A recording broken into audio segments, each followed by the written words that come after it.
তো hey guys, back to my YouTube channel.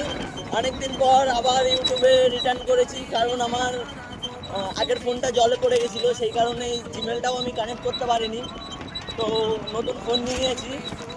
তারপরে 1 মাস ধরে প্রায় ট্রাই করেছি। 1 মাস পরে ট্রাই করার পরে আজকে মানে কালকে রাত্রির বেলায় আমি যখন ইউটিউবে আসি, তো আসার পরে মানে অনেক চেষ্টা করেছি, অনেক চেষ্টা করার পরে তো ফাইনালি আমার চ্যানেল আবার ব্যাক পেয়েছি। আমি অনেক খুশি কালকে থেকে। তো আবার আজকে থেকে ভিডিও শুরু করে দেবো ইনশাল্লাহ। আবার দেখতে থাকো, আগে যেমন সাপোর্ট করতে এখনও সেরকম করতে থাকো, কারণ তোমাদের সাপোর্ট ছাড়া কিছুই হবে না, ঠিক আছে? আর বেশি বেশি করে সাবস্ক্রাইব করো, নতুন নতুন ভিডিও আসবে, ভালো ভালো ভিডিও আসবে, ঠিক আছে? দেখতে থাকো, মজা নিতে থাকো, খুব তাড়াতাড়ি ভিডিও আসছে। আর এখন আমি কি করছি, কেমন বর্তমানে আছি, সব কিছু আমি শেয়ার করবো তোমার সঙ্গে, ঠিক আছে? টাটা, বাই বাই, চলো।